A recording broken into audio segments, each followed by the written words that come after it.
జమ్మూ కాశ్మీర్లోని పహల్గాంలో జరిగిన ఉగ్రదాడిలో మరణించిన మధుసూదన్ పార్థివ దేహాన్ని ఆయన స్వస్థలమైన నెల్లూరు జిల్లాలోని కావలికి చేరుకుంది. మధుసూదన్ మృతదేహం ముందుగా ప్రత్యేక విమానంలో చెన్నైకి తరలించారు. చెన్నై నుండి మధుసూదన్ స్వస్థలం చేర్చారు అధికారులు. మధుసూదన్ అంత్యక్రియలు ఈ రోజు కావలిలో నిర్వహించనున్నారు. ఈ అంతిమ యాత్రలో కావలి పట్టణంతో పాటు చుట్టుపక్కల గ్రామాల నుండి పెద్ద సంఖ్యలో ప్రజలు పాల్గొనే అవకాశం ఉంది.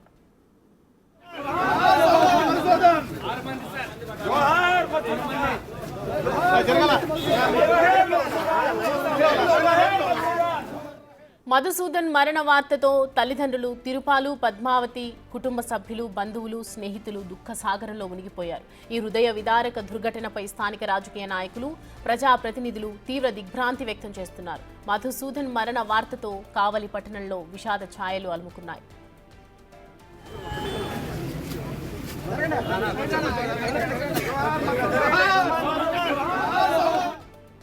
ఈ అంశానికి సంబంధించి పూర్తి డీటెయిల్స్ అందించడానికి మా ప్రతినిధి సురేంద్ర జాయిన్ అవుతున్నారు లైవ్ లో. సురేంద్ర, ప్రజెంట్ అక్కడ పరిస్థితి ఏ విధంగా ఉంది? సౌమ్య, జమ్మూ కాశ్మీర్ పహల్గామాలో జరిగినటువంటి ఉగ్రవాద దాడుల్లో చాలా 28 మంది మృతి చెందడం ఈ యొక్క అందరిని కూడా కలిచివేస్తూ ఉంది. అయితే ముఖ్యంగా తెలుగు రాష్ట్రాల్లో 2 తెలుగువారు చనిపోవడం, అదేవిధంగా కావలికి సంబంధించినటువంటి కావలి మధుసూదన్, సోమిశెట్టి మధుసూదన్ కూడా మృతి చెందడం, ఈ యొక్క ఇక్కడ ఉన్నటువంటి కావలి వాసుల్లో ఈ యొక్క విహారయాత్రకు వెళ్ళినటువంటి మధుసూదన్ ఫ్యామిలీ వారి బంధువులందరూ కూడా విహారయాత్రకు వెళ్ళడం జరిగింది. ఇటు జమ్మూ కాశ్మీర్ పహల్గామాలో ఉన్నటువంటి నేపథ్యంలో అక్కడ ఉగ్రవాదులు జరిగినటువంటి దాడిలో ఈ యొక్క మధుసూదన్ కూడా మృతి చెందడం జరిగింది. అయితే మృతి చెందినటువంటి పార్థివ దేహాన్ని కూడా ఇటు నెల్లూరు వారి స్వగృహమైనటువంటి కావలి కుమ్మర మీదలో ఉన్నటువంటి వారి కుటుంబం వద్దకు కూడా తీసుకురావడం జరిగింది. మనం విజువల్స్లో కూడా గమనిస్తూ ఉన్నాం. ఇక్కడికి ఆ యొక్క పార్థివ దేహాన్ని ఈ ఉదయం మరి కొద్ది క్షణాల ముందే ఈ యొక్క పార్థివ దేహాన్ని కూడా నెల్లూరుకి తీసుకురావడం జరిగింది. అయితే ఈ యొక్క మధుసూదన్ రావు ఫ్యామిలీ కూడా గత 12 సంవత్సరాల నుంచి బెంగళూరులో స్థిరపడి ఉన్నారు. ఆ స్థిరపడినటువంటి నేపథ్యంలో అక్కడ సాఫ్ట్వేర్ ఇంజనీర్గా పనిచేస్తున్నటువంటి నేపథ్యంలో అక్కడ ఏదైతే విహారయాత్రకి వీరి కుటుంబ సభ్యులందరూ కూడా కలిసి అక్కడికి వెళ్ళడం జరిగింది. వెళ్ళినటువంటి నేపథ్యంలో వెళ్ళిన కొద్ది గంటలకి అక్కడ ఫోటోషూట్ కోసం వీరంతా కూడా బంధువులంతా రూమ్లో ఉండడం జరిగింది. అయితే వీరు మాత్రం ఫ్యామిలీతో భార్యాభర్తలు ఇద్దరు అక్కడికి బయటకు వచ్చి ఆ ఫోటోషూట్లో ఉండవు. అక్కడికి ఉన్నటువంటి ఉగ్రవాదులు ఒక్కసారిగా దాడులు జరపడంతో ఈ కావలకు చెందినటువంటి మధుసూదన్ రావు మృతి చెందడం జరిగింది. వారి బంధువులు కూడా ఇక్కడ కన్యంత పరిణామంతో అవుతున్నటువంటి పరిస్థితి మనం ఇక్కడ గమనించవచ్చు. ఇక్కడికి కావలి ప్రాంత వాసులతో పాటు బయట ప్రాంతాల నుంచి కూడా అనేక ప్రాంతాల నుంచి చుట్టుపక్కల గ్రామాల నుంచి కూడా ఇక్కడికి వచ్చి ఈ యొక్క పార్థివ దేహాన్ని చూసి కన్నింటి పర్యంతం అవుతున్నటువంటి పరిస్థితి ఉంది. ఒకసారి వాళ్ళ మేనమామ కూడా ఉన్నారు, వారితో కూడా మాట్లాడే విషయం తెలుసుకుందాం. సార్, ఈ టైంలో మిమ్మల్ని మేము కదిలించకూడదు, కానీ ఎలా జరిగింది, మీకు ఎలా తెలిసింది, ఎలా ఉంటాడు ఇక్కడ, మీకు మీ అల్లుడు అని వరుస అవుతాడని తెలుస్తుంది, మీతో ఎలా ఉండేవాడు, ఇక్కడ ఏ విధంగా ఉండేవాడు? మా అల్లుడు లేని ఏమీ లేదు సార్. మా అల్లుడే మొత్తం. ఈ 3-4 రోజులకు ఒకసారి కావలిలో ఉంటాడు, 3 రోజులు బెంగళూరులో ఉంటాడు. ప్రతి 4 రోజులకు ఒకసారి కావలికి వస్తాడు. వాళ్ళ నాన్న అమ్మని చూసుకుంటాడు జాగ్రత్తగా.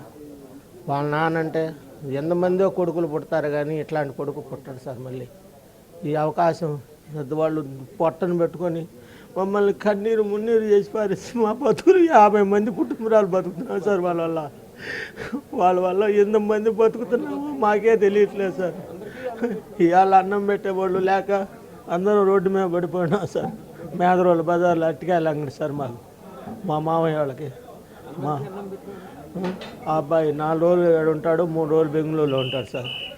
50 మంది బతుకుతున్నారు సార్ వాళ్ళ వల్ల, తోపుడు బళ్ళోళ్ళు.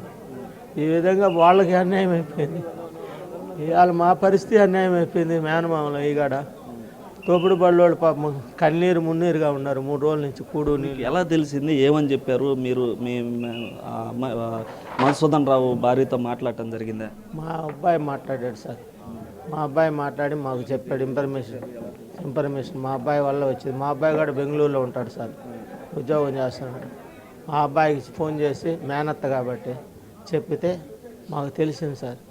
ఈ విధంగా చాలా బాధలు పడుతున్నాం సార్. ఈరోజు మా పరిస్థితి అందరం చేసుకుంటే తినేవాళ్ళం, లేకపోతే లేదు సార్. అటువంటి వాళ్ళు చాలామంది 50 కుటుంబాలు బతుకుతున్నారు సార్ వాళ్ళ వల్ల. ఇవాళ అందరూ రోడ్డు మీద పడ్డారు సార్. వాళ్ళు పోయే తలకి మాకు చేతులు సార్ మీకు తెలుసా మధుసూదన్ రావు ఎలా ఉండేవాడు ఇక్కడ? తమ్ముడు అవుతాడు.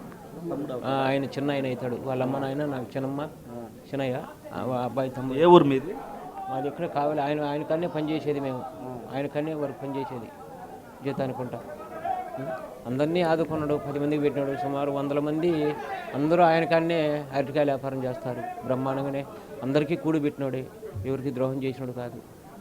వాళ్ళ నాన్న వాళ్ళ అమ్మను బ్రహ్మాండంగా చూసుకుంటాడు.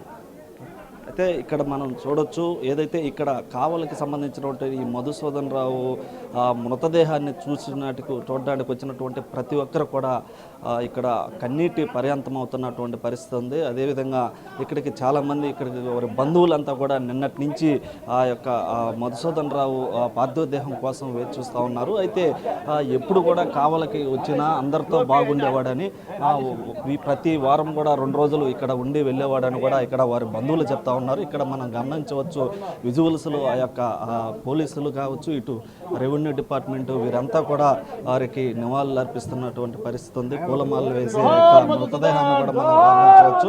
జోహార్ మధుసూదన్ అంటూ కూడా ఆ యొక్క మధుసూదన్ రావు ఈ యొక్క ఉగ్రవాదుల దాడుల్లో మరణించినటువంటి ఆ యొక్క మధుసూదన్ రావుకి వీరంతా కూడా జోహార్లు చెప్తున్నటువంటి పరిస్థితి ఉంది. ఇక్కడ మనం గమనించవచ్చు. అదేవిధంగా ఇక్కడికి పలువురు రాజకీయ నాయకులు కూడా వచ్చి ఉన్నారు. దాంతోపాటుగా చుట్టుపక్కల ప్రాంతాల నుంచి చాలామంది, ఎందుకనంటే ఈ యొక్క జమ్మూ కాశ్మీర్ పహల్గామాలో జరిగినటువంటి పుల్వామా తర్వాత జరిగినటువంటి అతిపెద్ద ఘటన కావడంతో ఆ ఘటనలో 2 తెలుగువారు మృతి చెందడం, అందులో ఈ యొక్క అక్కడికి విహారయాత్రకు వెళ్ళినటువంటి వారు విషాద ఛాయలు అనుకోవడంతో ఇక్కడికి భారీగా అయితే చాలామంది చేరుకొని వారికైతే నివాళులు అర్పిస్తున్నటువంటి విజువల్స్ మనం ఇక్కడ గమనిస్తూ ఉన్నాం. దాంతోపాటుగా ఆ యొక్క మధుసూదన్ రావు పేరెంట్స్ ఎవరైతే ఉన్నారో ఇటు తిరుపాలు పద్మావతి వారు ఇద్దరు కూడా హార్ట్ పేషెంట్స్ కావడం, నిన్నటి నుంచి ఈ యొక్క మధుసూదన్ యొక్క చనిపోయినటువంటి వార్త వారికి తెలిసేందుకు వీరంతా కూడా చాలా ఇబ్బంది పడినటువంటి పరిస్థితి. ఎందుకనంటే వారిద్దరు హార్ట్ పేషెంట్స్, వారి కొడుకు చనిపోయాడు, ఇటు ఉగ్రవాదుల దాడుల్లో చనిపోయాడని తెలిస్తే వారి పరిస్థితి ఎలా ఉంటుందా ఏందని చెప్పి కూడా నిన్నటి నుంచి బంధువులంతా వారిని నచ్చజెప్పి నిన్న యాక్సిడెంట్ జరిగిందని చెప్పి నిదానంగా ఆ యొక్క మరణ వార్తను అయితే తెలియజేసినటువంటి పరిస్థితి. అయితే ప్రస్తుతానికైతే వారి కుటుంబ సభ్యులైతే కన్నీరు మున్నీరు అవుతున్నటువంటి పరిస్థితి ఉంది. దాంతోపాటుగా ఇటు భారీగా ఇక్కడికి చేరుకున్నటువంటి వారు ఈ యొక్క జోహార్లు చెబుతూ ఆయనకి ఉగ్రవాద దాడుల్లో మరణించినటువంటి ఈ యొక్క మధుసూదన్ రావుకి అయితే నివాళులు అర్పిస్తున్నటువంటి విజువల్స్ మనం గమనించాం. అంతేకాకుండా మరికొద్ది సేపట్లోనే ఆ యొక్క ప్రభుత్వ లాంఛనాలతో కూడా ఈ యొక్క అంత్యక్రియలు కూడా ముగుస్తాయని చెప్పి ఇటు అధికారుల నుంచి కూడా సమాచారం తెలుస్తోంది. ఏది ఏమైనప్పటికీ కూడా ఈ యొక్క ఉగ్రవాద దాడుల్లో జరిగినటువంటి ఘటన ప్రతి ఒక్కరిని ఇటు భారతదేశ ప్రజలందరినీ కూడా ఒక కలిచివేస్తుందని కూడా చెప్పవచ్చు. Soumya. Right Surendra, thanks for the updates.